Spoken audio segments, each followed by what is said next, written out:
بزي باخا خلايدلن كلايدلن بزي نسخا خلايدلن كلايدلن ني عالم نقل كله خطية ني كنت منتوش ني كنت نتكنتو ني عالم نقل كله خطية بين عقام عزيز يفتو ني عالم نقل تترفني كبر خاقنا عيفليني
مسكعاتي تمسكن كبر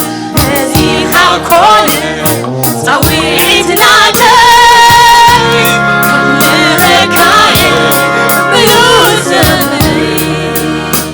كمرت كاني عداك عادي مقدس كعاتي تمسكن كبر نزيخا كل صويت نادي كل ركاي بيوزمي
لك هيوتك ኢየሱስ لومي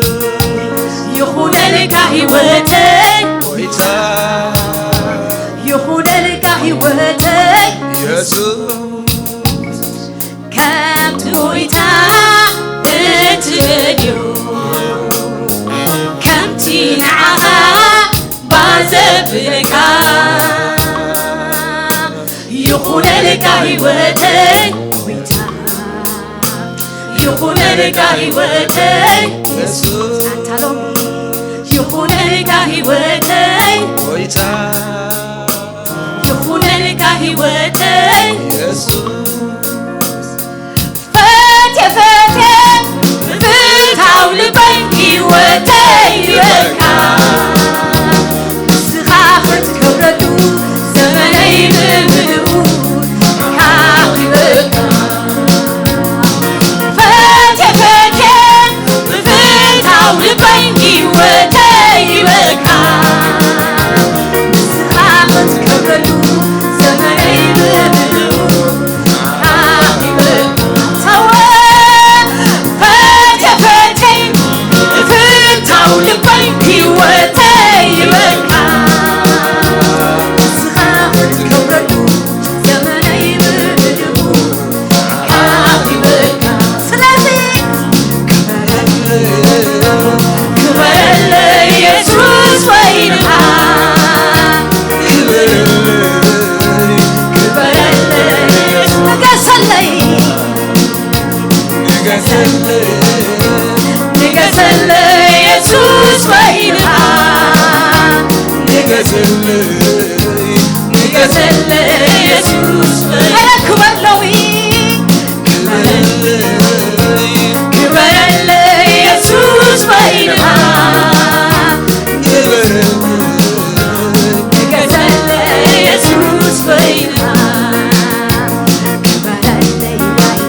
يسوس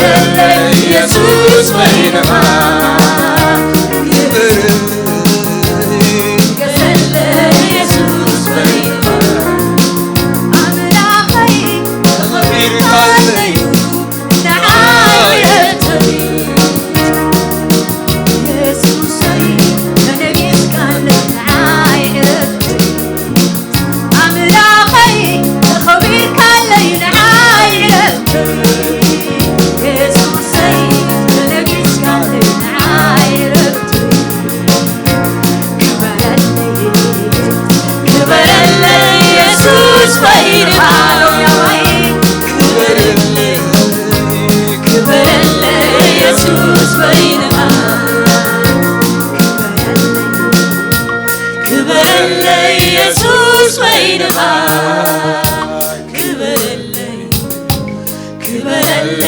يسوس وينها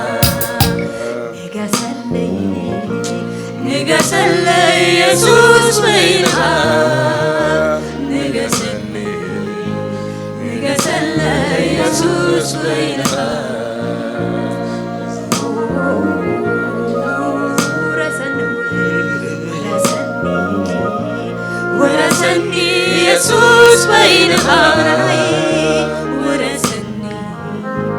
ورسني يسوس جزاني يسوس وينها جزاني يسوس وينها ورسنا نسخة እግዚአብሔር ግዛና ንስኻ እግዚአብሔር ተቆጻጸረና ንስኻ እግዚአብሔር ንስኻ ተወሪስካና ኩሉ ጥዑም ንስኻ ተሒዝካና ኩሉ ጥዑም ንስኻ ተቆጻጽርካና ኩሉ ጥዑም ኢየሱስ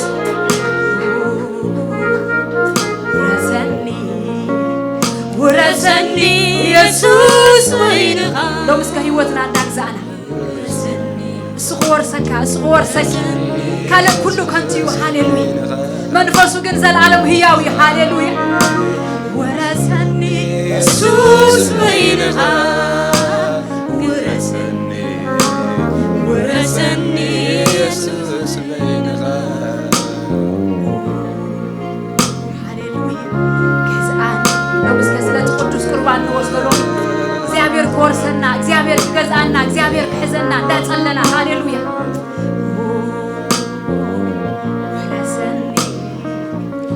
ወረሰኒ ኢየሱስ በይንኻ ወረሰኒ ኢየሱስ በይንኻ ገዛኒ ኢየሱስ በይንኻ ገዛኒ ኢየሱስ በይንኻ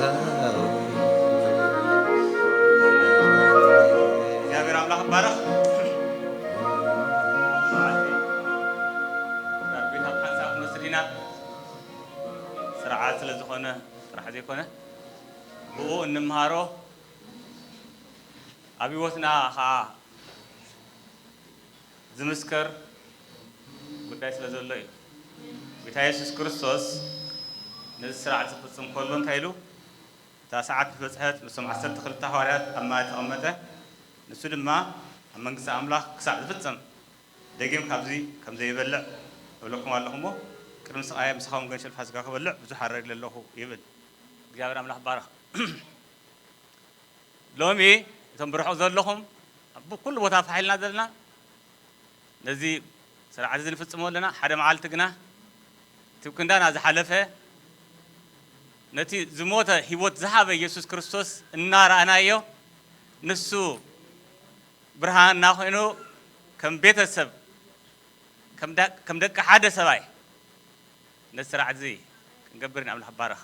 ኣብ መኣዲ ኢየሱስ ክርስቶስ ክንኣቱ ኩላህና ተወሲኑልና ኣሎ ኣምላኽ ባረኽ ምርጫ ጥራሕ መሪፅና እንተ ደኣ ነዚ ጉዳይ እዚ ተቐቢልናዮ ሕጂ ይጅምር ንዘለዓለም ከዓ ይነብር ኣምላኽ ባረኽ ኣብ ቅድሚ እቲ ዝተሓርደ ገንሸል ንሞት ሓይሉ ስዒሩ ከዓ ዝተንስአ ጎይታ ኣብ ቅድሚኡ ክንከውንና ብርሃንና ዝኾነ ጎይታ ባረኽ እቶም ብረኹም ዘለኹም ኣጀኹም ምሳና ትከታተሉና ዘለኹም ከምኡ ክኸውን እዩ ኣምላኽ ባረኽ ሕጂ ብስጋ ከምኡ ክኸውን እዩ ሓደ መዓልቲ ግና ብሂወት ከምኡ ክንከውንና ብሕብረት ኣምላኽ ባረኽ እቶም ሽማግለታት ዮሃንስ ኣለኻ ዶ እዙይ ቲንክ ዳዊቶም ንዓብዚ ኩላህና ክንወስድ ኢና ድሓር ብሓንሳብ ክንካፈል ኢና ገለ በደል ገለ ንውሽጥና ዝጎድእ ዝመስል ነገር እንተሎ ኮይኑ ጠበቓ ኣብ ሰማያት ኣለና ኣምላኽ ባረኽ ንሱ ከዓ ኢየሱስ ክርስቶስ እዩ እሱ ከዓ እቲ ተሰውኦ ጎይታ እዩ ኣምላኽ ባረኽ ኣብ ክንዲ ምንታይ ኣብ ክንዲ እቲ ሓጢኣትና ንሕና ብኡ ክሰዓር ዘይክእል ሓጢኣት ወላ ሓንቲ የልቦን ኣምላኽ ባረኽ ስለዚ ጉዳይና ምሱ ነፃሪ ንሱ እዩ ኩሉ ዝገብር ኣምላኽ ባረኽ ኩላትኩም እንዳሕትኩም እትመፁ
አምላክ ባረክ ኢየሱስ ክርስቶስ ክምለስ እዩ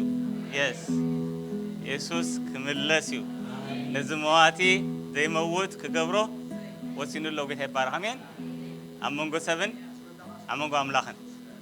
ይባረክ አኻይሉ ስቆርሱ ናይ ክርስቶስ ስጋይ አሜን አሜን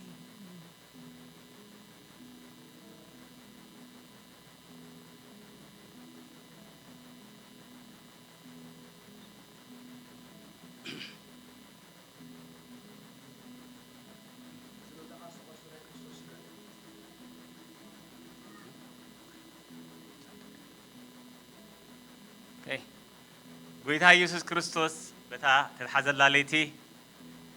ንሕብሳ ልዕሉ ቆረሶ እሞ እዚ ምእንታኹም ዝቆረስ ዘሎ ስጋ እዩ ብልዑ ኢሉ ኩላህና እዚ እናተረዳእና ካብ ዝሕብስ ንበልዕ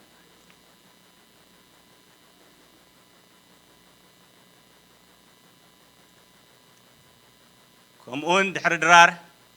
ነቲ ጽዋዕ ኣልዓለ እሞ እዚ ምእንታኹም ዝፈስስ ዘሎ ናይ ሓድሽ ኪዳን ደመ እዩ ውሰድዎ በለ ኩላህና ካብኡ ንወስድ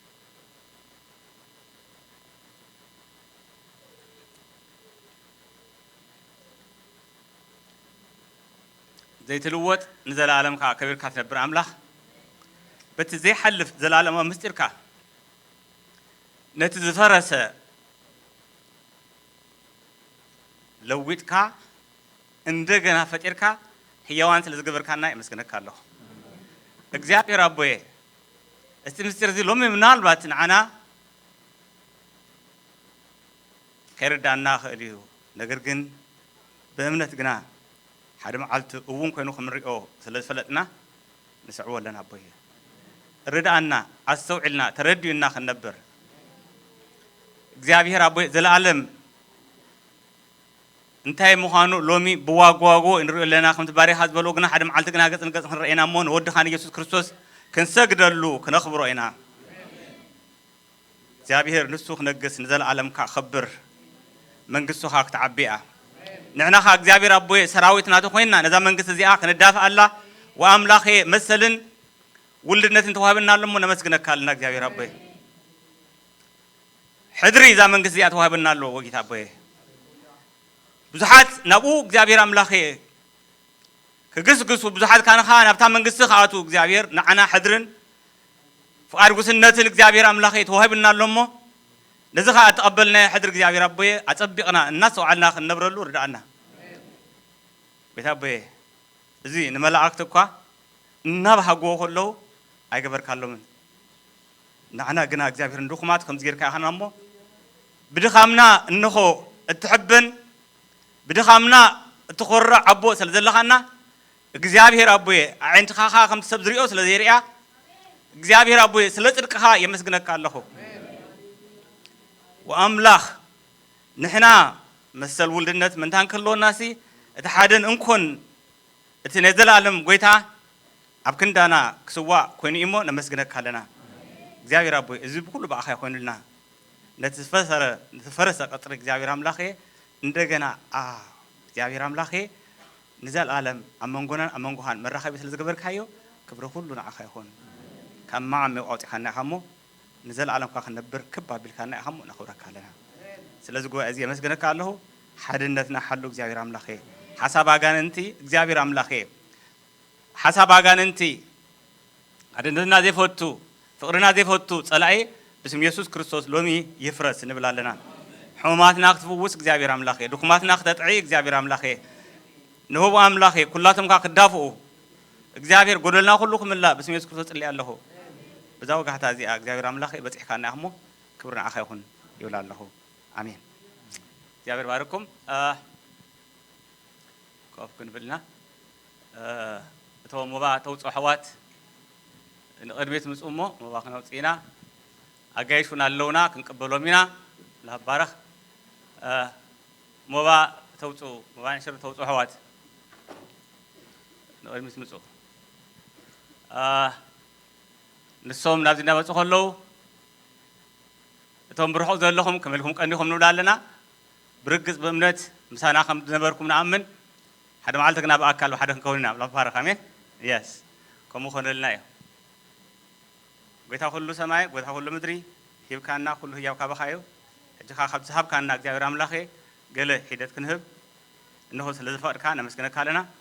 كبر اللو أملاخي من قص خوان وأملاخي قص سودوت اللي الله نقل قلت خبارخ بيسوسم آمين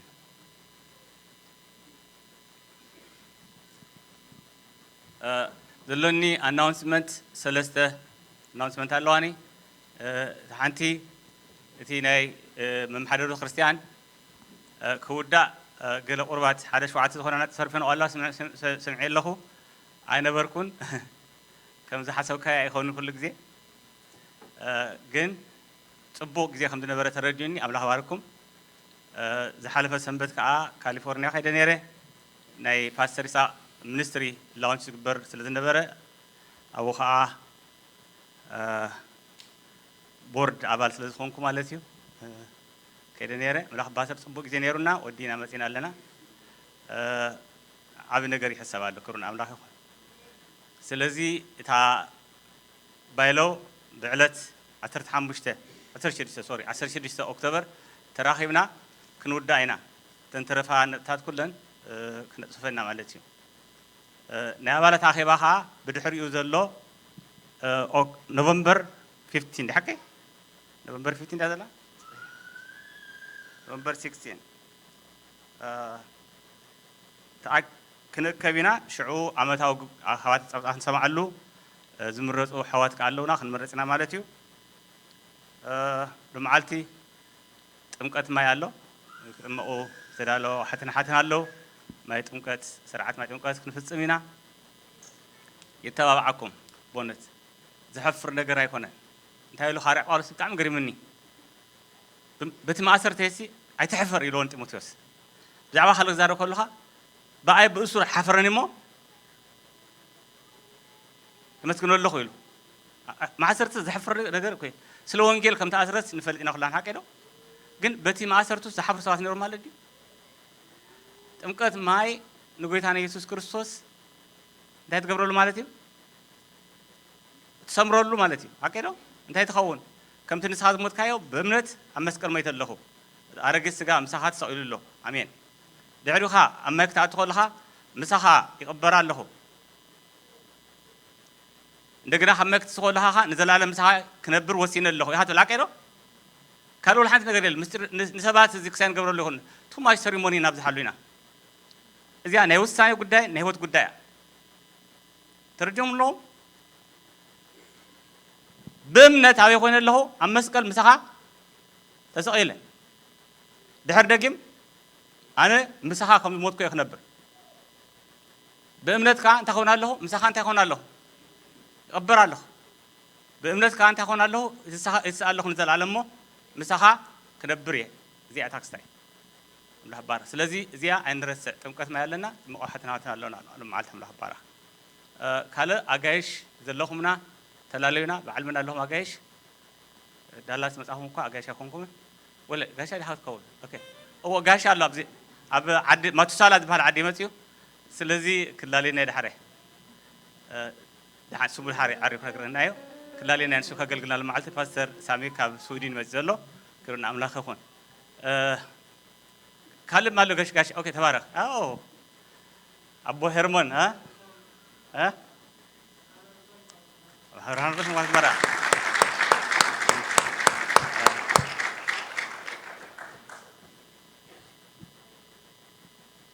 داير قماصين جابرهم الله بارا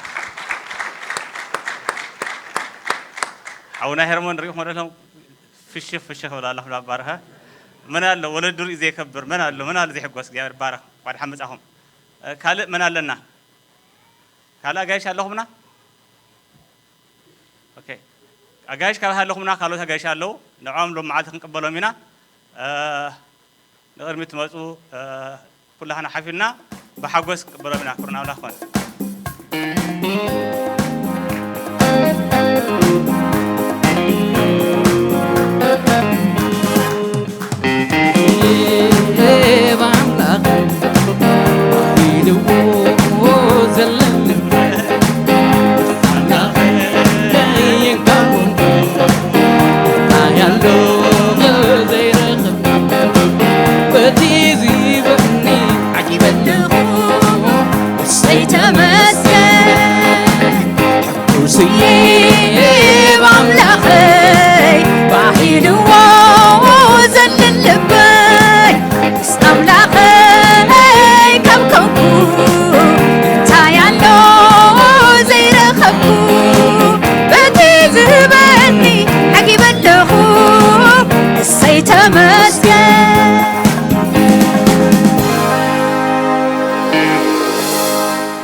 በረኸት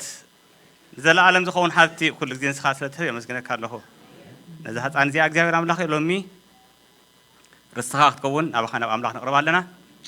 እግዚኣብሔር ብኩሉ ነገር ክትመልኣ ብኩሉ ጥበብካ እግዚኣብሔር ኣምላኽ ኖ ክትሕድሳ ይጸልይ ኣለኹ ጸጋኻ ኣብኣ ክነብር ዘላለምነትካ እግዚኣብሔር ኣምላኽ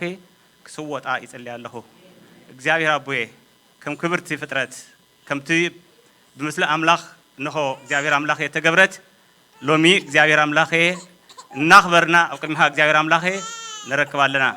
ወአምላኽ ንወለዳ ባረኽ እግዚአብሔር አቦዬ ኣብኣ እንሆ ዝለግብ ዘበለ ጽድቅን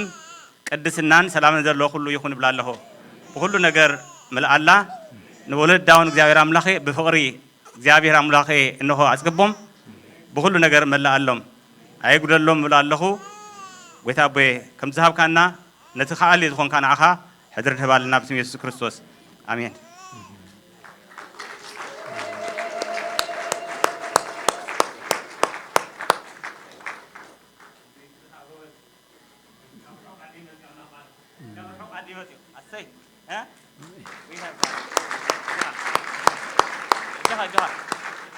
ጌታ ይባረክ። ኦኬ እንጸልይና ጌታ ይባረክ። ዘላለምነትካ እግዚአብሔር አምላኬ ኣብዚ ጎበዝ ክነብር ይጸልይ ኣለሁ ክተሳግሮ ብኩሉ ነገር ክትመልኦ እግዚአብሔር አቦዬ ዘድልዮ ዘበለ ሁሉ እንሆ ኾነሉ ይጸልይ ኣለሁ እግዚአብሔር አቦዬ አጀምርካ ተወድ አምላኽ ንበይንኻ ንስኻኻ ንወለዱኻ ምስተውዓል ጥበብ እግዚአብሔር አቦዬ ፍቕሪ ምስክርነት እግዚአብሔር አቦዬ ንዑ ኾኖ ዝኽእል ነገር ክትህቦም ይጸልይ ኣለሁ እግዚአብሔር አቦዬ ናትካ ዘይኮነ ነገር ግን ወአምላኽ አካባቢ ይርሓቕ ይብል እያ ግዛ ዓለም እዚኣ ክፉእ ነዚ ዓለም እዚኣ እግዚአብሔር አምላኽ ካብኡ ይርሓቕ እግዚአብሔር አምላኽ ወአምላኽ ምስተውዓል ጥበብ እግዚአብሔር ዘለዓለምነት ወአምላኽ እንሆ ክርድኦ ይጸልይ ኣለሁ ክጎይ ክማረኽ እግዚአብሔር አቦዬ እንሆ እግዚአብሔር አቦዬ ክምንጥል ይጸልይ ኣለሁ እግዚአብሔር አቦ ጌታ ሰራዊት ክመርሕ ከሳግር እግዚአብሔር ይጸልይ ኣለሁ በኢየሱስ ክርስቶስ ስም ወአምላኽ ኃይሊ ጥዕና ኩሉ እግዚአብሔር አቦዬ ክገብረሉ ይጸልይ ኣለሁ እግዚአብሔር በገለ ነገር ከይጎድል ርዳእዮ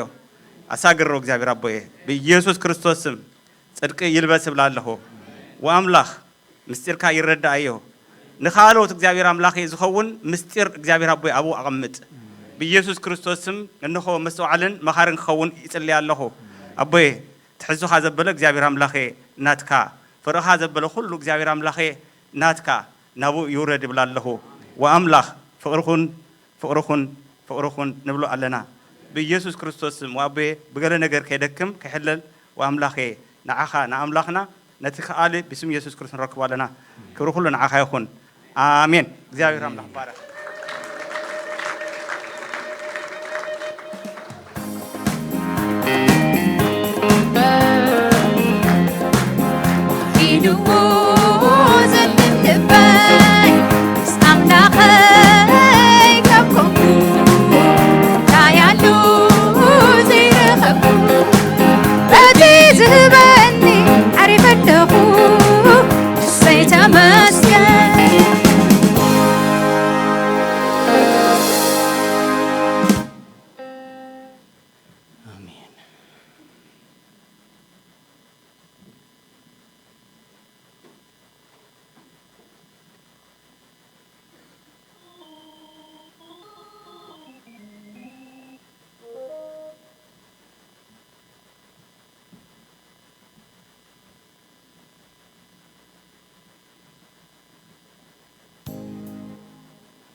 زلوا سوري ما يزرع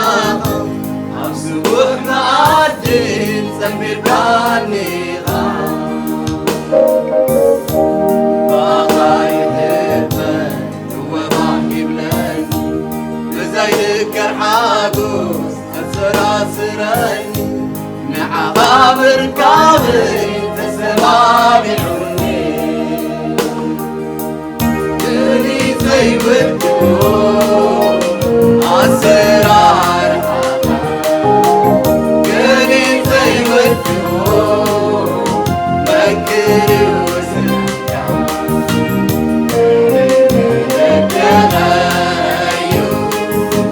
مقلت يا بالليل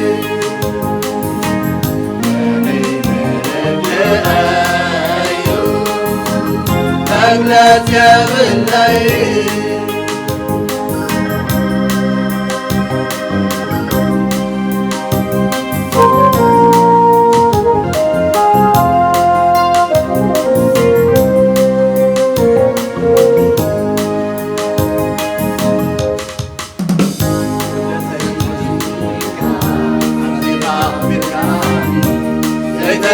تبخوا سكبرت تبكعني كحبير الإنكار والباقي فاني ولو احنا فاري ونصوص النايفة كم حسوب زي كونه بعد غابرينا انت تنكهلي كم دلين عينها اللي زي والدور عالسرار اللي زي والدور مكري وقلب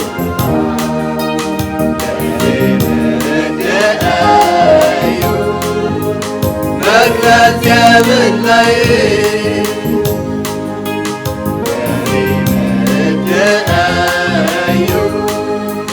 مقلت يا بالليل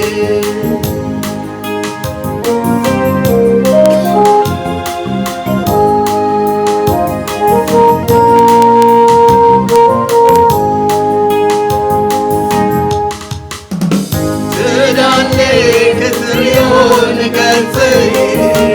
تبقون السماء تداني كثريون قلبي تبقون السماء إنه مزمورين إنه مسكناي عملقون إنه إنسان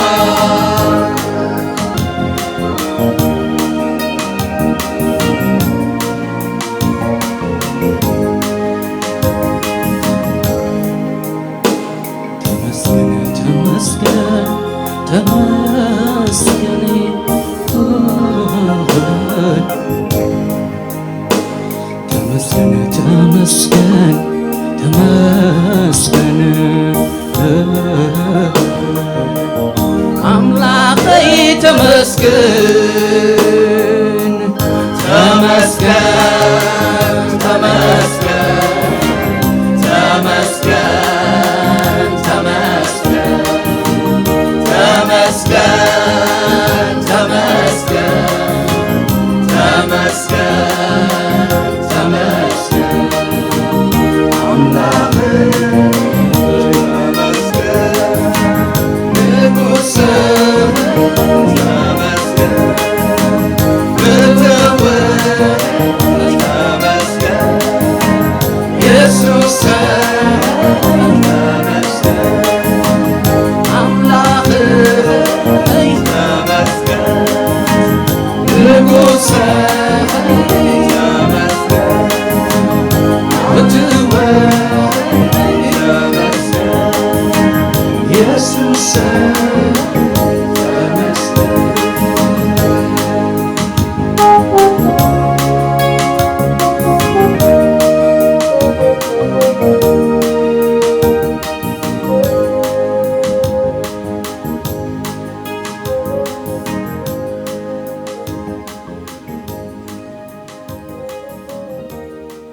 ኢየሱስ አለው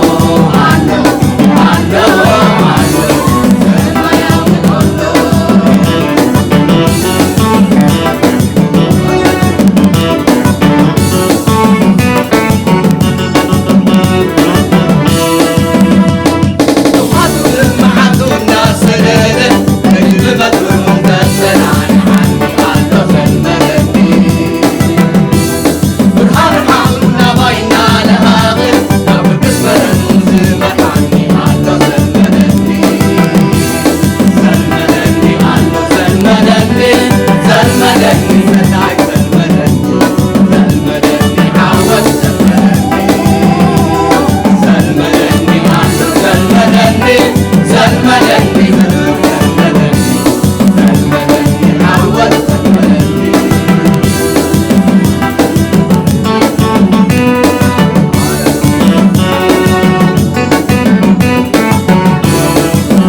ሰማያዊ ሁሉ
እግዚአብሔር አምላክ ባረኽ ካብ ዝቐጥልና ናብ ቃል ኣምላኽ ከይድና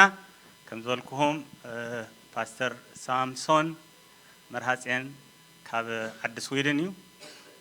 ኣፕሳላ ትበሃል እታ ከተማ ዝመስለኒ ኣነ ማቱሳላ እንዳበልኳ ብዙሕ ኣይፈተዋን ኣሎ ኣፕሳላ ትበሃል ካብኣይ መፅኡ ዝመፅ ዘሎ ሰሙን ፅባሕ ንሲያትል ሶሪ ንሚኒሶታ ክንከይድ ኢና ንሱ ንሕብረት ኤውሮጳ ወኪሉ ይመፅኡ ዘሎ ኣነ ከዓ ቤተ ክርስቲያነይን ሕብረት ሰሜን ኣሜሪካን ወኪለ እንከይድ ኢና ሓውና ዳዊት ምሳና ከይድ እዩ ክፅልዩልና ንላበወኩም እግዚአብሔር ኣምላኽ ክገብሮ ዝደሊ ነገር በኣና ክገብር ሃገር እንዳዘከርና ህዝቢ እንዳዘከርና እዚ ስልካ ምፍንጫላት ስልካ ዘይጠቅም ነገር ኣነነትን ድኳን ወክፋትን ገዲፍና ተጠምር እሱ ናይ ሰይጣን ሓሳብ እዩ እመኑኒ ያ ጎይታ ሓደ ክትኮኑ ሓደ ክትኮኑ ሓደ ኮኑ ሓደ ኮኑ ተባሂልና ስለዚህ ታዝ ኩሉ ተሪፉሲ በሓደ ንኸደሉ ነገር ይዝሕለም ዘሎ ኣምላኽ ባረኽ እቲውን ከይተርፍ ንኩሉ ዝሕሰብ ዘሎ ዓብ ነገር ይሕሰብ ኣሎ ኣምላኽ ክረዳእና ጸልዩ ሃገር እንዳሓሰብና ኢና ኣምላኽ ባረኽ ሃገር እንዳሓሰብና ህዝቢ እንዳሓሰብና ኢና ክነብል ብዙሕ ነገር ግበር እዩ ኣብዚኣ ግዜ እዚኣ እቲ ኣብ ኤርትራ 14 ሰዓት ክፍነው ተሓሲቡ ዘሎ ቴሌቪዥን ኣብዚ ላውንች ክግበር ሻዓ መዓልቲ መጀመርያ ኾኒ ማለት እዩ እቲ ኩሉ ኣብኡ ዝግበር ፕሮግራም ክሓልፍ እዩ ናብ ኤርትራ ማለት እዩ 14 ጆና ጎይታ ምሳና ኣሎ ኣይገደፈናን ኣምላኽ ባረኽ ኣሜን ያ ብዙሓት ክመጽዮም ልዕሊ 50 ሰባት ብዙሓት ካብ ኤውሮጳ ክመጽዮም ካብ ዝተፈላለዩ ሃገራት ክመጽዮም ነዚ ጉዳይ እዚ ማለት እዩ ጥራሕ ዓመታዊ ኣኼባና ኣይኮነን ጽቡቕ ነገር ከም ተዳልዩ ከም ዘሎ ክዝክርለኩም እየ ሓውና ከዓ እንኳዕ ድሕሪ መጻኻ ንበሎ ዌልካም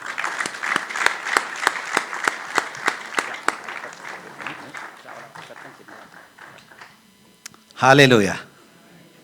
ኢየሱስ ጎይታ እዩ ኢየሱስ ጎይታ እዩ ኣነ ይኮንኩን ጎይታ ኢየሱስ እዩ ጎይታ እስካብ ዘለና ሓሳብ ብድድ ንበል ሃሌሉያ ሃሌሉያ ንመን ደሊናኹም ንመፀና ንፈልጥ ኢና ኣብ ቅድሜኻ ኣለኹ በልዎ ካባኻ ዝኾነ ነገር ሒዘ ኸይድ ደለኹ በልዎ ደሳግረኒ ኣመና ናባኻ ዘጸግዓኒ ሃሌሉያ ብሩህ መንፈስ ቅዱስ ነመስግነካ ኣለና ስለ ህላውነትካ ነመስግነካ ኣለና ኣብ ማእከልና ስለ ዘለኻ ተመስገን ክልተ ወይ ሰለስተ ብስመይ ኣብ ዝተኣከብኩምሉ እሞ ብትልምንዎ እንተተሰማምዓኩም ኣነ ድማ ማእኸልኩም ኣለኹ ኢልካ ከም ህያው ቃልካ መሰረት ኣብ ማእከልና ስለ ተረኸብካ ተመስገን ንነፍሲ ወከፍና ግዲ ስለ ዝብለካ እግዚኣብሔር ኣምላኸ ንነፍሲ ወከፍ ህይወት እግዚኣብሔር ኣምላኸ ሎሚ ስለ ዘለካ ነመስግነካ ኣለና ክብሪ ኩሉ ንዓኻ ይኹን ኣምልኾ ዘበለ እስኻ ውሰዶ ማንም እግዚአብሔር አምላክ ዝጉይተት የለን ኣብዚ ስጋን ደምን በኢየሱስ ክርስቶስም ጸጥ ክብል እዛለሁ መንፈስካ ግና ብዕዚ ኣብዚ ቦታ እዚ ይመላለስ በመልአት ይመላለስ ንሱ ይቆጻጸረና እግዚአብሔር አዛና ይቆጻጸሩ ልብና ይቆጻጸሩ አተሐሳስባና ይቆጻጸሩ ክብር ሁሉ ንዓኻ ይኹን ዛእዋን ዚአበሉ እዋነያ نقالو سمع نقالو إزاز كم قالو خنبر قالاتو ስለዚህ ጣሁም ደሎ ቃላት የለሁ ወልዋ ኮፍኑ አልኩላና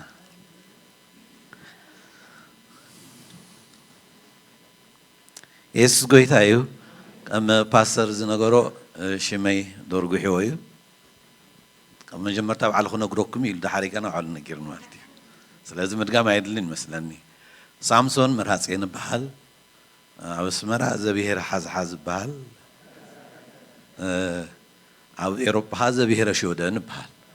ስለዚህ ሾደን ቅመጥ ጽዮን ቤተክርስቲያን ትባል ኣብ ኡፕሳላ ከተማ አገልጋሊየ ካባኻ ሰላምታ ተቀበሉ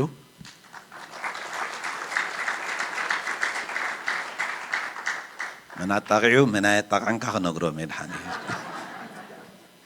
آمين باسر أطاعن سلزق نقرأ ليه مالتي እግዚአብሔር አምላክ ተመስገነ ይሁን አብዕድል ባህ ይብለኒ ህዝብ አምላክ መገልጋል ስለምታይ ጻውዒትና ሲዩ ማሊ ምስ ወርፍ ማሊ ኣብ ገዝኦም እንዳ ፓስተር ሓንቲ ቃል ነራ ትማልም ደይብ ደይ ተዛርብ ካይልን ሞ እንደገና ክትማላለስን ስለጀመርት ዕላማ ናህናት እንታዩ ሓደ ነገር ኢና ተጽውዒና እግዚአብሔር አምላክ ተመስገነ ይሁን ዮሲያስ በሃል ንጉስ ነሩ እዚ ዮሲያስ ሓደ ነገር ዝገበሮ ብጣዕሚ ኣዝዩ ባህዘብ ብለን ቃል እዩ ኣብ ከላይ ዜና መዋዕል ምዕራፍ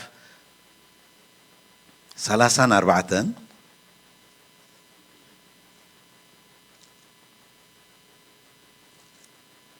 ሲኮነን ትርእሰይ ግን ክዛርብ ስለ ዘለኒ تعقوسن تسفى قبر نا أمريكا ساعات هيفلت نياتنا يتفلت نكيرك كيف لأنه بمفرح تغين خلص لي مالتي آمين انتهي لوسي يوسياس دما أفقدي سلسان دولوي يوسياس دما كاب كلنا هجرات دك إسرائيل سياف زبلة كله أرحقه أب إسرائيل نترخبو زبلو كلهم كا إجزابير أملاهم كم زجل جلوه جبرهم بقول زمانه كم مسعب إجزابير أملاح أبوتاتهم أيتملس that's our mission سلمتاي اتقدمي نحن خنقبر زد لنا السيو قدامي سياف كبيت كريستياننا صياف كاب حزبنا صياف كاب مدرنا ከነወግድ ሓላፍነት ኣሎ ጽያፍ كله እግዚአብሔር አይከብርኒ ኃጢአት كله አይከብርኒ ስጋብ ዝነገሰሉ ዘመን እግዚአብሔር አይከብርኒ ቀዳማይ ንዕሎ ይሉ ቀዳማይ ንዑ እንታይ ግብር አርሓቆ ይሉ ነፃነት ኣሎ ማለት ዝሓናኹል የለን ማለት ዝዕንቅፈካ ነገር የለን ሽዑ ኩሉ ህዝቢ ድማ ኩሉ በሉ ኣብቲ ኩሉ ንሕና ኣለና ኩሉ ህዝቢ ድማ ንእግዚአብሔር አምላኾም ከም ዘገልግልዎ ገበሮም ረሕሞን ንእግዚአብሔር አምላክ ከም ንሕና ንመን ንዓና ክርኢና ንገብር ህዝቢ ናይሎም ፓስተራት ራእይን ጠርሒና ናይ ነፍስ ወከራን ሓላፍነት ግና ንኩሉ ህዝቢ ንእግዚአብሔር አምላክ ከመይ ገይሮም ከገልግልዎ ከም ዘለዎም ፋሽን ሾው ሪኹም ኣለኹም ከመይ ገይሮም ከም ዝኽደኑ ከመይ ኢሎም ከም ዝኸዱ ኩሉ የሰልጥንዎም እዮም ሓቀዲ ኣይትሪእን ዲኹም ጻድቃናት ኢኹም ማለት እዩ ኣነ ግን ርኢ ፋሽን ኣካዳድና ካብ ሓደ ክዳን ተኸዲኑ ኣለኹ ማን ስለዚህ የሰልጥኖም ብስርዓት አሰልጥኖም ከመይ ገይሮም ክኸርኹም ዘለዎም ጥዊ ክርስቶስ እናገበራ ኸዳ ከሎ ሪኢኹም ማለት ድሕርዳ ዘይሰልጢና መገዲ ዕቁን ጽቅፍ ኢላ ትወድቕ ንእግዚአብሔር አምላክ ከመይ ገይሩና ከነምልኽ ከም ዘለና ክንግዝኦ ከም ዘለና ከነገልግሎ ከም ዘለና ናይ ነፍሲ ወከፍና ሓላፍነት ነቶም ኣብ ካልእ ዘለኹን ምህሮም ቋንታና ሓላፍነት እዩ ንሕና እንተ ዘይፈሊጥና ከመይ ንእግዚአብሔር ምግልጋል ከመይ ገይርና ነቶም ኣብ ደገ ዘለዉ ንእግዚአብሔር ፍርህዎ ክንብሎም ንኽእል ፍርሃት ኣብ ቤት ኣምልኾ እንድሕዘ የለ ፍርሃት ኣባና እንድሕዘ የለ ፍርሃት እግዚአብሔር እዩ ዝብለኩም ደሎ ንሰባት ፍርህዎ ክንብል ኣይንኽእልና ኣሜን ስለዚ ኣብ ዘመኑ ከዓ ነቶም ሰባት ከምኡ ዝገበሮም እንታይ እዩ ሓደ ካብ ምስዓብ ኣብ እግዚአብሔር ኣምላኽስ ኣይተመልሱን እዩ ከምዛ ሕጂ ንሕና ትምስክር ምስ ኣበልና ሰንበት ንመፅእ ኣብዚኣ ደለና ሓንሳብ ኮ ስራሕ ትውጥጠና ንተርፍ ኢና ምስለኒ ወይ ፌስታ እንድሕር ኣለኻ ንተርፍ ኢና ናቶም ግን የለን በቃ ከየቋረፁ ኩሉ እዋን የገልግሎ ነበሩ ኢየሱስ ጎይታ እዩ ሎሚ እዚ ሓላፍነትና ሎሚ ዝህበኩም እግዚአብሔር ኣብ ውሽጢ ዘንበሮ ቃል እንተደኣ ኣሎ እንታይ እዩ ኣይትፍራህ እዩ ኣይትፍራህ ስለምንታይ ፈራሃት ስለ ዝኾንና ዝመልእኽቲ ዝፈራህ ዝውሃቦ እምበር እንተበዓ ኣይቦሃበን ስለዚ ከማና ብሕልፊ ንሕና ኣኮነን ፈራሃት ኢና ስጉምቲ ዘይንወስድ ሰባት ኢና ሪስክ ዘይንፈቱ ሰባት ኢና ኣብ ክርስትና ግን ሪስክ ኣለዎ እዩ ጥሒዝካ ተኣትዎ ነገር እዩ ከምዚ እዚኣ ሳይቀርባነ ድበሃል ነገር ኣይኮነን ሓደ ስጉምቲ ንኽንስጉም ኩሉ ግዜ ንሪኦ ነገር ኣሎ በካባቢና ክስቶኸ እንታይ ክብለኒ ፓስተር ሕጂ ብዛዕባ ጥምቀት ክዛረብ ፀኒሑ ክንደይ ሰባት ነዚኣ ንፈርሓ ኣለና መንፈሳውነት ግና ክነግረኩም ክንዮቱ ፍርሒ እዩ ብፍርሒ ይተሓዝን እዩ ፍርሒ ሒዝዎም ነይሩ ተዝኸውን ሃዋርያት ዝወንጌል ዘባና ይምበፅሕን ፍርሒ ኣሲርዎም ነይሩ ተዝኸውን ሎሚ ንሕና ኣብ ከም ጠጠው ኢልና ንእግዚአብሔር ኣምላክ ከነምልኻ ይምተኻእለን እዩ ፍርሒ ሕማቅ ምዃን ሪኢኹም ዶ ኖ ካብ ሃገርና ኮ ዝምፂና ኮነ እንዲ ተባዕ ስለ ዝኾንኩ ደ መፂ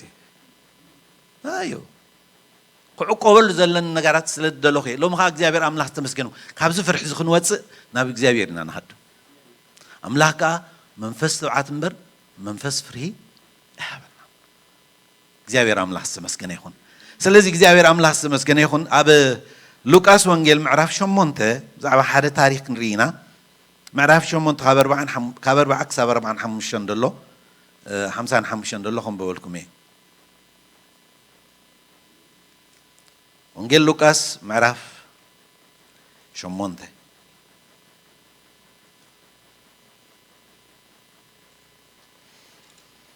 ሃሌሉያ ሎሚ እግዚአብሔር ተዛሪቡን ካብ ዝወፅየ ወልወጥቃኹም ደሎ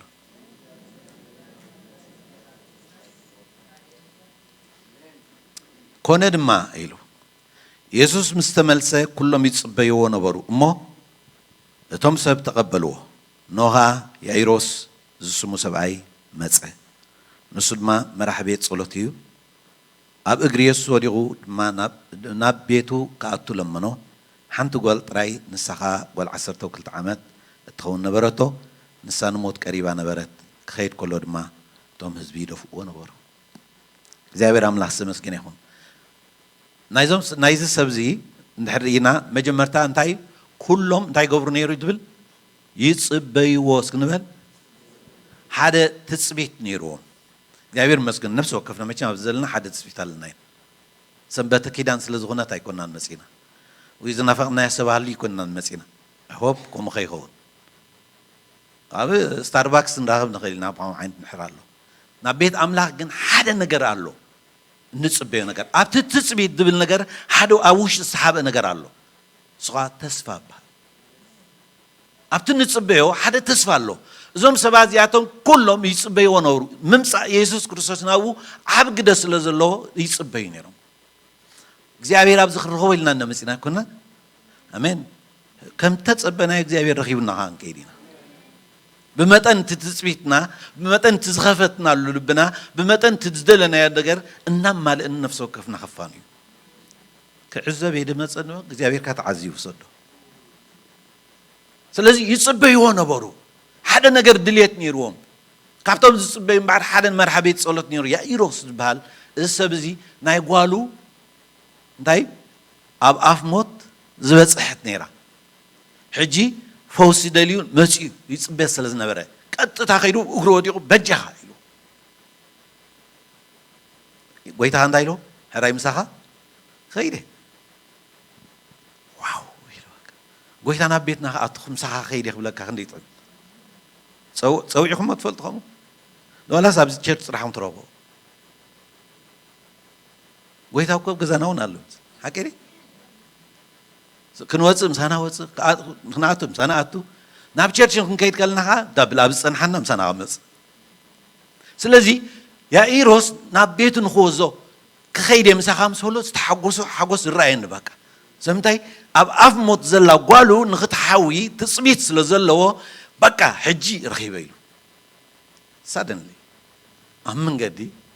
خالد سبتاقواني فو من يمسي حانت سويتي دم زحزح زلان نبر 10 عامات نسا مسمت الساخة بين غير مسلكم تخالي لا مسح تحق سناتان تايو وثانية مسجدك مستنكفة تايكونت تايلو بلبا يلو بمخمتاي كابلب نحنا كبافنا طرحنا نزارب امنت كابزيو اف كاب ملأت لبي يزارب اتبلبا زلو سقوم تختوسد غيرو اتخونتاتا جن مسبزة صقع يكونن ناب سبزة قربا يكونن اديتا تفلطو بعد خاتك سلازي ناون ختصقع زلوها صعري زي تعدني حدا بزحات سبات الله يدفافو مأتوي بالله ساقن تقرمكم حنت نقرت رحادة لها حنتي ساقا شاف كدانو تنكف انتدع بيله إلى بلباز أمنت أمنتي نحنا يدو غير داسيسو زيت الأخيو تحاحزو قال ما تعتزي كونكم عمنت بلنا أمنت مالت زي حتى شاف خدانا سكحزة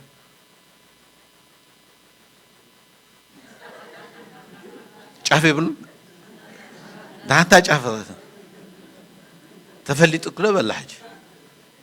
أوي እግዚአብሔር አምላክ ተመስገን ይሁን ክንሕስ ከለና ዝገርመኩም ናታ መሓዝኩ ህያው ናይ ምድፋእ እኮ ይኮነ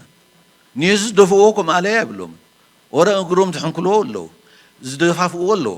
ንኻልኦት ሕቶ ዝኾነ ነገር እኳ ናይ የሱስ ሓደ ግዜ ነቲ ሕቶ ትዘምፆ ሕቶሲ መን ይኹን ኣደኝ ዝተንክፈኒ ክብል ከሎ ክሬዚ ከመይ ዝኩሉ ሰብ ደፍኦ ኣሎ ሕጂ እንታይ ኢሉ ጴጥሮስ ከዓ ምስኦም ምስኡ ዘለዉ مسمن مسدل من يمسو دلو ده كم زمان تقول ويت كيرم سمعوا ما زحطوا كنت يسبدوا في الله سبعي مني كداني زتنكفني بالله شعوب يا أنا خوز زي تاريخ كيلو خيرو سمع أنه يسيلو إذا كل دفع كله يقول أنا سكله مني كداني زتنكفني تبليلو نو متنكفن مدفع النبي نحنا نايدف في هيوتي زلنا بمدفع እግዚአብሔር አምላክ እንድረኽቦ ይመስለና ነወይ አይትረኽቦን ይኻብኸሙ ታይዳ ካብ ልብ ዝተበገሰ ነገር ምትንካፍ ትንክፍ ምሰበል እዚ ፕሮሰስ እዚ ክግበር ከሎ የአይሮሳዊ የለውም ስልኩም ካልመዓልቲ ዘይትረኽቦ እዛ ሰበይቲ እዚኣ እንታይ ሽግራ ሰምተና ኣፍ ሞት ኮ ክትመውት ኮ ጓሉ ሪስክ ኣምቡላንስ ኮ ሒዙ ዝኸይድ ዘሎ ሕጂ ኣምቡላንስ እንዳወልዐት ምሽቲ ኸይድ ትራፊክ ላይት ጠጠዋ የብላን እዩ ናይ ሕጊ ገልመጥ ሒሳ ትኸይድ ንየሱስ ግን ጥሒሱ ከይከይ ዝኽልክሎ ነገራት ኣሎ ፍቕሪ ዝበሃል እዛ ሰበይቲ እዚኣ መፅያ ምስ ተንከፈቶ ያኢሮስ ኣብቲ ኮይኑ ዕረምርም ኣሎ በቃ ሓደ ግዜ እኮ እንተዚ ቅልጥፍ ታይሉ በልሕራይ ቀልጢፍካ ብል ትግበረላ እሞ ናብታ ክትመውት ደልያ ደላ ከይበላ ይተርፍን ዕለብጥ ኣሎ በቃ ከምኡ ኮይና ኣውቶቡስ እንድሕር ደይብና ሰዓት እንድሕር ስራሕ ኣኺልና ታውቶቡስ ታውቲሳ ኖርማል እኳ ትኸይድ ደላ ታውቶቡስ ታወን ዘይጉያ እዩ ሽዑ ትራፊክ ላይት ካ ትውላዕ ኣብዚኣ ካ ተወሊዓ ናይ ሎምኻ ነዊሕ ተፀቢያ ዛቕይሓ እዚኣ ዓቕሊ ፅበት ኢኹም ዝገብረና ጎይታ እንተ ደኣ ምሳኻ ከይድ የኢልዎ ኣበየናይ እዋን ይኹን መዓሴ ይኹን ክሕጎስ ጥራሕ ይደሎ ይደንጉ ይቐልጥፍ እግዚኣብሔር እታ ክገብራ ዘለዎ ክገብራ እዩ እግዚኣብሔር ኣብ ቤትካ ክመፅእ ድሕሪ ኢሉካ ፅባሕ ድዩ ድሕሪ ሰሙን ድዩ ድሕሪ ዓመት ድዩ ክገብራ እዩ ታዊካ ተምፅኦ እንድሕር ኣሎ ዕናውቲ ሕሰቦ እዚ ውሽጡ ረብሻ ከይገበረሉ ይተርፍ ሰምታይ ሕሰቦ ጓልካ ኣብ ኣፍ ሞት ገዲፍካ ከይድካ ፈውሲ ክትደሊ እና ፋርማሲ ንኸይድ ፋርማሲ ኩሉ ዕፁ ፀንሓካ ሽዑ ደሎ ነውፂ ደሎ ረብሻ ዘይተኣደነ እዩ ዘይተባሃል ካብኡ በቃ እቲ ፕሮሰስ ግን ጎይታ ገብር ኣሎ ኣምፅዋ ቤለዋ እታ ሰበይቲ ዝገርመኩም ተሓቢያ ያገራቱ ኣብቲ እዋን እንታይ ያላ ሽዑስ ከምዘይ ተሓበአት ምስ ፈለጠት ከምዘይ ተሓበአት ምስ ፈለጠት ኣነ እተንኪፈካ ኢላቶ ጎይታ እንታይ ኢሉ ኖ እዚ ናይዞም ኣዱኮ ደፋፉ እዮም ኣብዑር ዳፋፉ እዮም ናይዚኣ ምትንካይ ግን ፍሉይ ዝበለ ነገር እዩ ካባይ ሓይሉ ክወፅእ ከሎ ፍለጠኒ ነይሩ እዩ ንኢየሱስ ብእምነት ተንክፎ ሓይሉ ካብኡ ክወፅእ ከሎ ኣብ ቤትካ ክኣቱ ከሎ ኣብ ሓዳርካ ክኣቱ ከሎ ኣብ ዝተፈላለዩ ኩነታትካ ክኣቱ ከሎ ክትሪኦ ኢኻ ንሕና ግን ብምድፍፋ ኢና ናምን ነዊሕ ብምፅላይ ፆምን ፀሎትን ብምውሳድ ኖ ወይ እሱ ይኮነን ሓይሉ ልብኻ ጥራሕ ክፈቶ ሓደ እዋን ሓንቲ ደሲ ጸላይት ነይራ ሕልፍ በቃ እቲ ፓስተር ናይተ ቤተ ክርስቲያኑ ዳርጋ እታ ቤተ ክርስቲያን በቲ ፀሎተን ጠጠው ደበለት ይመስሉ ኩሉ ግዜ ዋው ይድብለን እዘን ሰበይቲ ኣብ ህይወተን ሙሉእን ተሓጒሰን ኣይፈልጣን ሳምሲንግ ፕሮብለም እዘን ሰበይቲ ሽዑ እንታይ ከይድነቱ ኣታ ፓስተር ወይ ኣነስ በቃ ሓጎስ ዝበሃል ኣብ ውሽጠይ ስሒቐንካ ኣይፈልጣን ሕጂ ተዋሪት ነፍሲ ኢልዋ ቤተ ክርስቲያነይ ጠጠው ድበለት በዘን ሰበይቲ ይመስል ነይሩ ብፀሎተን በቃ ኣለዋን ኢለ ዝሕበነለን እዩ እንታይ ዳ ኾንክኒ እንታይ ተሓጒሰ ይፈልጥኒ እንታይ ኢልክኒ ክንፅልያ ኢሉ ካብ ኤይ ክሳብ ዘድ ብዛዕባ ገዛ ርእሰኒ ንፅልያ እዚ ጎዲልኒ እዚ መላኣለይ ከምዚኣ ኮይነ ከምዚኣ በዚኣ ተሕማን ፍፁም ካልእ ፀሎት ፀልየና ኣይፈልጣን እየ ለካ ብታ ቤተ ክርስቲያን ዘይርያ ነይራ መሰረት ዘለዎ ይመስሉ ኦት መሰረት የለን ኣብቲ ገዛት ድሕሪ ኢልዎን ዋ ኢልዎን ሕጂ እንዲኻ ዳ ኣዳም ተበላሸ ኣብኡ ድሕሪ እሞ ኸዳ ፍፁም እሞ ብዛዕባ ካልእ ሰብ ፀሊኽን ትፈልጣና ተፀሊልካ ኢሉ ብዛዕባ ደይሰምዓንስ ብዛዕባ ካልእ ክፅልኻ ድሕሪ እሞ እንታይ ኢልክን ፅልያ ኢሉ ኩሉ ዘርዚረን ነጊሮno በላ ኣብ ጎረቤትክን ክሰብ ኣለክን ትብልስ እንድዒ ከመይ ከም ዝመስሉና ኣይፈልጦምን ኢሉ ጎረቤትኩም ዘይትፈልጦም ክንደይ ሰባት ኣለዎ መላምን ትሓውለና ኣብ ዓድና መላቕሕትን ጌራ እንጀራስክ እንዳኸሳይ ግን ሓዊ ተደጉሉ ንሕፀኒሕ ምፅእ ትበሃል ኣብዚ ግን የለን ምሻቀ ተጋጊኹም ንሕዳ ጭራ ቢልኩም ፖሊስ ዘምፅውዕልኩም ካብኡ ዘን ሰበይቲ ኪዳ በላ ኢልዎን ብዛዕባ ጎረቤትክን ብዛዕባ ከባቢኽን ብዛዕባ ሰፈርክን ብዛዕባ እታ ከተማ ብዛዕባ እታ ዓዲ ብዛዕባ ኩሉ ዓለም ፀልያ እፍትን ኢሎኖ ከይደን ገዘን ከይደን ተፀልያሲ ንፅባሒቱ ክሪያስ ኩሉ ገፀን ስኒ ኮይኑ እንታይ ዳ ተረኽበ እንድዕ ሰኺሉ ውሽጠይ ሓጎስ መሊኡ ትበረኸት ሪኢኹሞ ዶ ብዛዕባ ካልኦት ክትፅሊ ከለኻ ሕጂ ያኢሮስ ኣብቲ ኮፍ ኢሉ ብዛዕባ ሰበይቲ ካልእ ዝሓስብ ነይሩ يس دزيا غافوسا يكون ولا ده يقلطف قدا انتي درا ذا سبيت استخوينا بزي نات تداهيلو كله قال توسخ نجر كامسيو سبا مسيون كاب غزان ناغويو بقى ناغويو يا إيروس يلمو جهان ممرايتكم مقال كان تخوينا كيدا يلمو حج حسبه فوسي دلدلو محرتي دلدلو استتصبي كله ما عم يخوت تيفو أوش انتي تزري مسلكم فري قويتا درايو السينيرو أي بقولكم إنه ذا سبيت زيادة تتعنكس نيراكو هذا نقدر كنقولكم مستير كم تي نحنا جزء عنا خجبرلنا ندليو نخالقت كجبر لهم كم زدليو خمسة لو كنفلت علنا كستوب على فلت نعيد راح جبر أيقونا أما قد نداسر حقويت هالشيء يصرحه أما قد ندافعوا سيد خير نداسر كل علي دولن حرام بيمنا تأمرات نجبر يسمع سنير بقى ذا سبيت زيا بقى تفوس أريلا فوس أرخيبه لو ممكن دينا تصبينا مسكينات ستصبنا يا سبات مالي حد زانتا نقرون يرس قويتا يلون حدا نعاي حنت ماكينة نحلم مين كان سلاي خاخلت ماكينة هو يلو ايوه وحنت فيلا عند حيت كان ها عقلت فيلا حط داخل قبر جنو تمسكن قويتا كنا يسباتكم ونبل كم يجير أنا أبيت كخلقه مساق خلقه فلتوهم تينا بقى حوت فودي أبيت كخلقهم كم ذهب كان نسأل أيكم متبن شو كيف تقع نسأل أيها حماق حاسول حاسيبه تاجر مس بل نسأل عورة الله ويلو بل نعي حنت عيني هتفاهم من عقلت عينه طف متاني له كيسر عقبل this is the worst prayer سلذي نحنا نجزء رسنا خجبر لنا هم ندلي قالوا تكجبر لهم كم زدلي خمسة لو أبقى متناوتو أنت دا نحنا ترى بس يعني مسألة أبدا قدر لو بعلم فلت نحر كوينا إنيا بينيا بترحى ترى فاز يا مالتي نايم دحان كالي يلا سلز إزاس السبعيز بقى أبستسفع بصت كله قال تدميرو مسيو ريو قويتا أبتسفع بصتنا جزابير على ده بخبري بجزابير تصفويلو وبجزابير تصفى جبر إيلو تايلو أمان ده هيتفرحيلو كله كاي زرزر يلو تبدي تسفاتاتو زنبره تسفا غيرو والعو تسي أبكا كله كاي زراي حد مسحويت مرأخت جبر حدارخت جبر وليدا زميد آخري و أب حقو خون زغل تنتنا لي بحنسب بيو كيدن زمس رأي قويتا جن عبت تسفا قبض صدر لو مسيو أمان ده هيتفرح كاو توم سبات مردات النيم كاكا حيزو خيدن نغويتا كنغروكم غويتا نحر غزاخ مصكم يلكم بروميس نحر اتيلكم مع سيخات مصيكم ايتوتو تو عبدل يمصا بهابت ديخ مصكم ايكونوميكم كعريد مص حداركم كعريد مص هيوتكم كصابق دي مص اني تايم كمصي كم قالو زنبر غويتاي نقالو كبر زهب እግዚአብሔር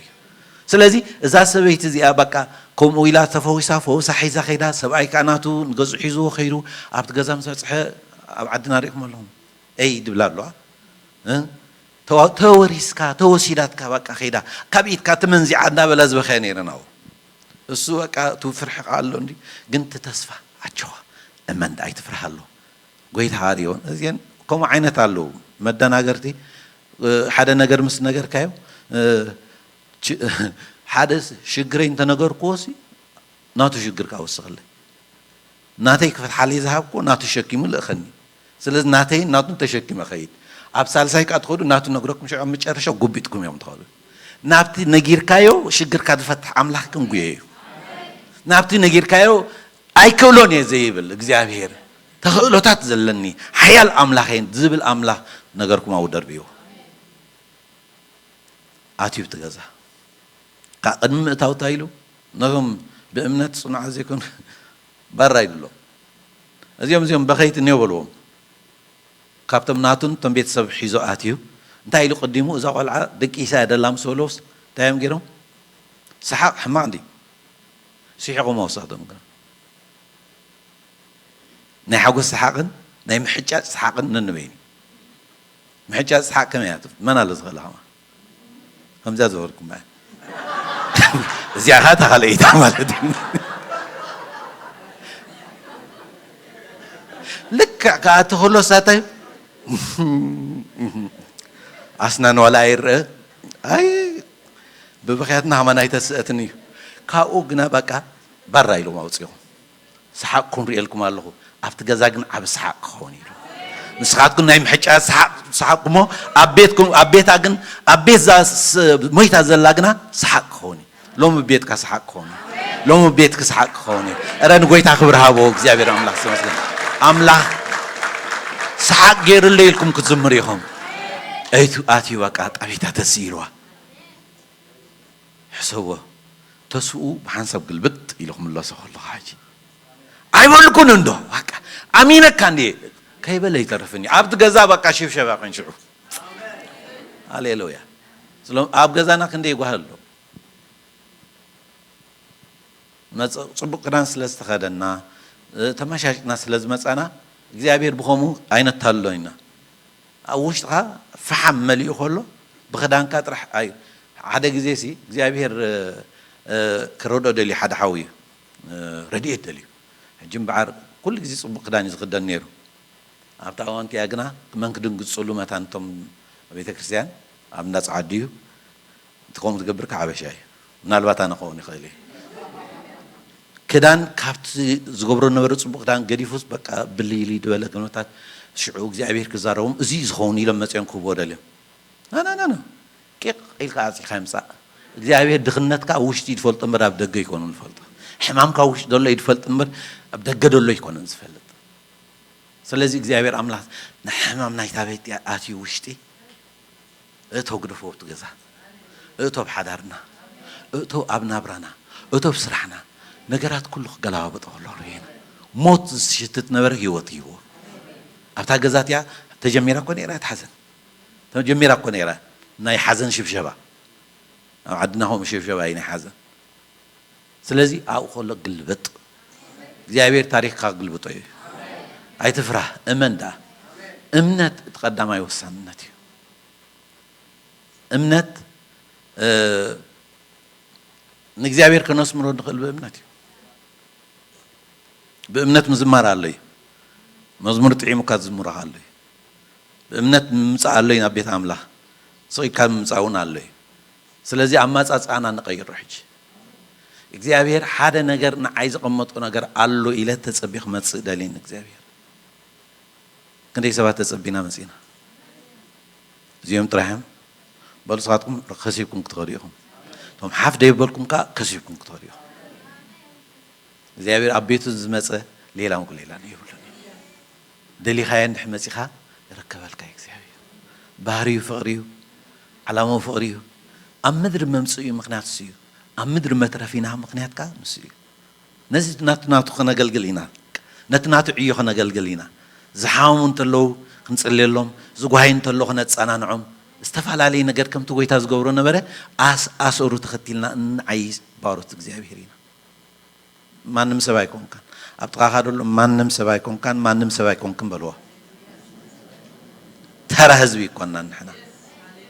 ኣብ ውሽጥና ሓደ ክቡር ነገር ዘለና ኢና ኣብ ውሽጥና እቲ ክቡር ፈውሲ ዝህብ ጎይታ ኢየሱስ ተሸኪምና ንኸይድ ኢና ታቦት እግዚኣብሔር ኣምላኽ ተሸኪምና ንኸይድ ሰባት ክቡር ቤት መቅደስ ኣምላኽ ኢና ንሕና ኣብ ዲቁና ዓብያነ ዲያቆን እየ ናይ ቤተ ክህነት ቀዳሲ ወዳሲ እየ ነይረ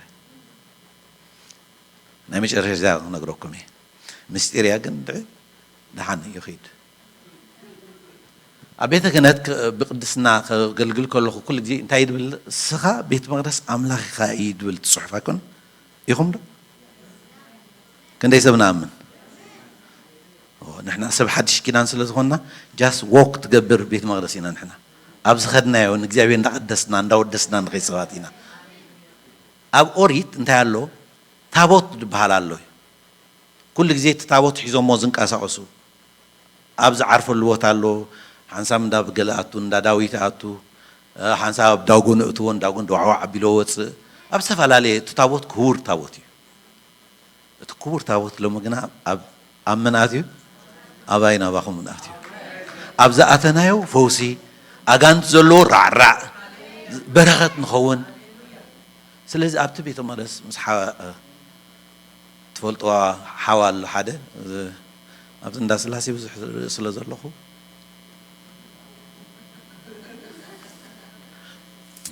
أوكي إذا حاول بقى أنتي أبيت مقدس مسأتنا أنا حطوا لني ليه أنتي تحطها إذا أبيت مقدس أملاك أنا ندحر كوينسي أتتاوت كأقوي تايز ندحر كويني وش ندحر آتيلوس تايز بزلي ليه كم كيتب ليه سمتي تنا يوري تنبيبوالو شو حدا جزء تاوت ندخل خلاب أدقس عينما كودق مسدلة حدا مسجد قفا بيلو صبوك يا جيرو جزء بيرن كزيفو تاوت كتن كفايف كدلني بزيكا ليواوي تكهن እግዚአብሔር ከገልግል ንሱ ተዘይኮን ካልኸትን ክፋይ ፍቀድ ካውት ቤት መቅደስ አነ ሓቶ ግደፍ ብለኒ ትፈልጥዮም ኣብ ቤት መቅደስ ቀደም ሓንሳብ ይዳት ነይሩ ካህን ኣብ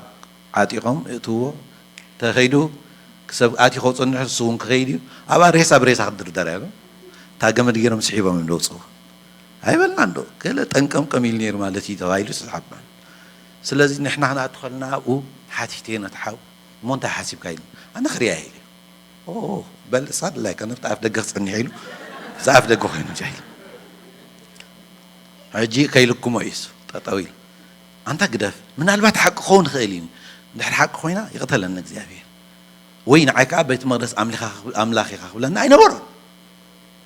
كلت مقدس يقول أمين واه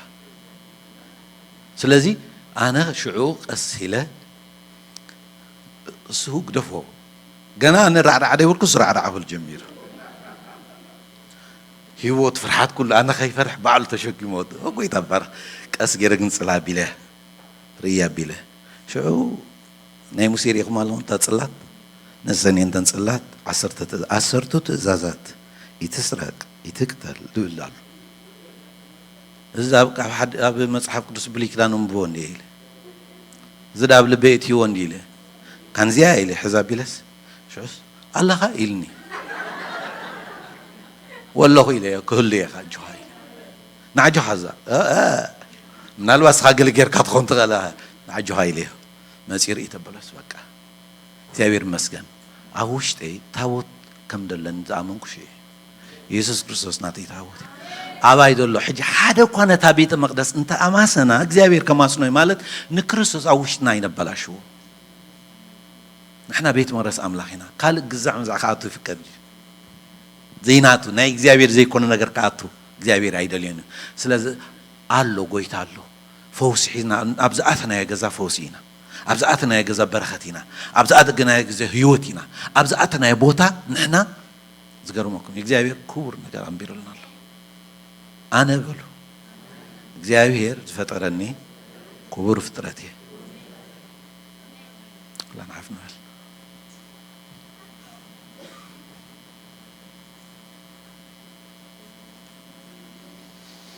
هاليلويا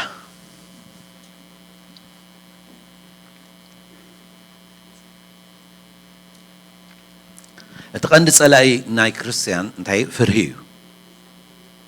سلازي እግዚአብሔር አምላክ ሰመስክ ናይ ነፍስ ወከፍና ፍሬ ካባና እግዚአብሔር ከልዕል ደሊ አምላክ በፍርህንበር ፈራሃትን ጀጃዋትን ከይና ነብር አይደለና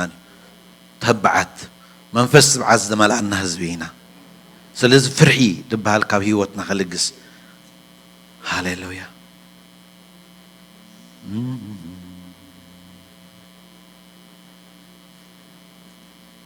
هاليلويا بابا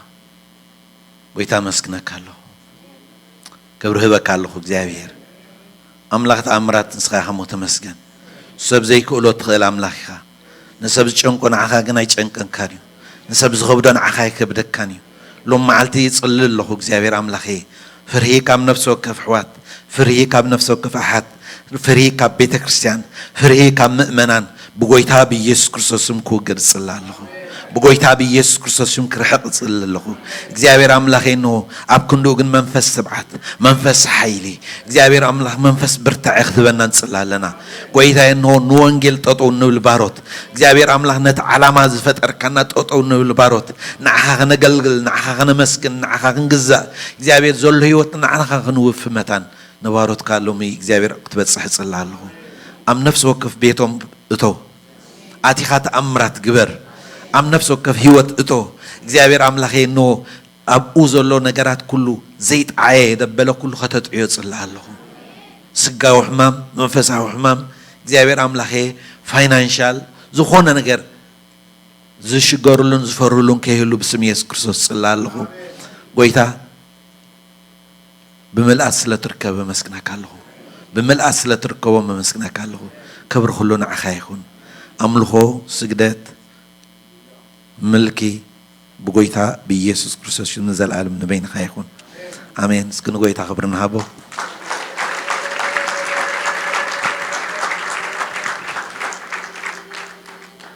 እግዚአብሔር አምላክ መስገን ሓውና ዓሰርተን ከይድ ተባሂሉ 10 ጎደል ይብና ጽቦይ ወላ ባርኻ ለማዓልቲ ስርዓት ጥምቀት ኣለና ከም ዝበልኩኹም ኣብኡ ከይድና ሻሂ ፀኒሕና ንሰቲ ንሓፃር ደቂቕና እንተንፅሊ መደለኹ ስለ ኣብ ሕማም ዘለዉ ኣሕዋትና ሕማም ተሸግሮም ዘሎ زلمدني زبل مش الله حدا زلمدني زبل مزمور سكي زمر يا زمر الناس كانزا زلمدني اللو زبل سكي سلام زلمدني المين إن أنت مثلكم بيتها نحنا زلمدنا سباتنا كرم حجيس النفولتو تاريخ لنا بالحبارة النفولتو زرعنا يو بعندنا تاريخ زلنا هذا بنا بالحبارة هون حجون كم قبر كاليو الذي بأمنة ينحصل اللي أملا حبارة بأمنة زلمدنا نسخان تقبر كم كورد على نعم الحبارة همين صورة لنا هواتنا اللو أحدنا اللو زيادة أملاكنا أمره قبر كالو أملاكنا كل الذين أمر رحمة يجوز كرتوس حنسان العالم كلوات أملاك ترى كرتوس يا زلمدن اللو زلمدني كنتاتي زارن يفرحني زلمدن اللو زلمدني نقرات الزرب يفرحني زلمدن اللو زلمدني كنتات الزرب يفرحني زلمدن اللو زلمدني كنتات الزرب يفرحني زلمدن اللو زلمدني نقرات الزرب يفرحني زلمدن اللو زلمدني كنتات الزرب يفرحني زلمدن اللو زلمدنا نقرات الزرب يفرحنا زلمدن اللو زلمدنا نقرات الزرب يفرحنا زلمدن اللو زلمدنا كنتات الزرب يفرحنا زلمدن اللو زلمدني نقرات الزرب يفرحني نقرات الزرب يفرحني ውስጥና ጭንቂ ጸባና ሁሉ ትርኢ አምላኽ ሎሚ እግዚአብሔር አምላኽ ብዛዕባ ምንታይ ናብ ቅድሚኻ ቀረብና ንስኻ ትፈልጥ ኢኻ እቶም ካባና ማኸልና ዝኾኑሲ ፈውስኻ እግዚአብሔር አምላኽ ክትሓልፎም ንጽልይ ኣለና በኢየሱስ ክርስቶስ ስም ኣብዛ ምድር እዚኣ ክሳቀዩ ንስኻ ፍቓድካ ኣይኮነን ብስም ኢየሱስ ክርስቶስ ወእግዚአብሔር አምላኽ ፍቓድካ ኣይኮነን ንሕናኻ ንጽልይ ኣለና እንጀራ ሆሚል ካና ኢኻ ፈውስና እሞ እግዚአብሔር አምላኽ ስለፍቸው ኣሕዋትና ጽልይ ኣለኹ أمرهم كملس እግዚአብሔር አምላኽ أمرهم كملس እግዚአብሔር አምላኽ ከስተውዕሉ እግዚአብሔር አምላኽ كنبرو እግዚአብሔር አምላኽ ከምዚ ከማናው አምላኽ ክጽበቀሎም ንጽልይ ኣለና እግዚአብሔር አምላኽ ወእግዚአብሔር አቦ ጌታ ሰራዊት ትማሊ ኣሕፈርካና ለምኻም ዘሕፈረና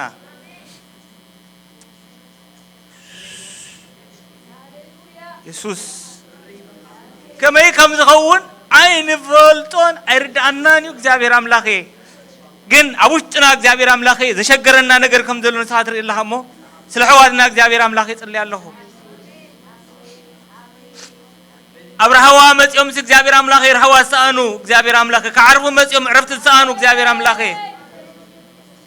ወአምላኽ ከመይ ጌርካ ከም ትገብሮ ጸቢቡ ከም ዘሎ ንሪኦ መወዳእታ ዘሎ ኮይኑ ንሪኦ እግዚአብሔር አምላኽ ነገር ግን ንስኻ ከምዚ ያረስ ተባሃለ ሰብኣይ እግዚአብሔር አምላኽ ታሪክ ትልውጥ አምላኽ ምዃንካ ንፈልጥ ኢና ኩነታት ልውጥ ብቕጽበትካ እትውስን አምላኽ ክትገብሮኻ ኩለኻ እግዚአብሔር አምላኽ እተገርም አምላኽኻ እሞ እተገርም አምላኽኻ እግዚአብሔር አምላኽ مسحواتين حاتين كوين እግዚአብሔር አምላኽ እዳውና ነባኻ ንልዕል አዳውኩማ ልዕሉ ኢልካና ኣለኻ ጌታ እዳውና ነባኻ ንልዕል እግዚአብሔር አምላኽ ታምራት ትገብር እግዚአብሔር ኢኻ ስምካ እግዚአብሔር እዩ ናትካ እግዚአብሔር አምላኽ ኃይሊ ንኹሉ ትገዝእ ኣብ ኩሉ ትነብር ወጋ አምላኽ ምልዋጥ ኃይልኻ ዝኾነ እግዚአብሔር አምላኽ ንዘይነበረ እግዚአብሔር አምላኽ ዝነብር ዘለውን ከም ዘይነበረ ትገብር ተኸሎ ዘለካ አምላኽኻ እሞ ናባኻ ንቐርባለና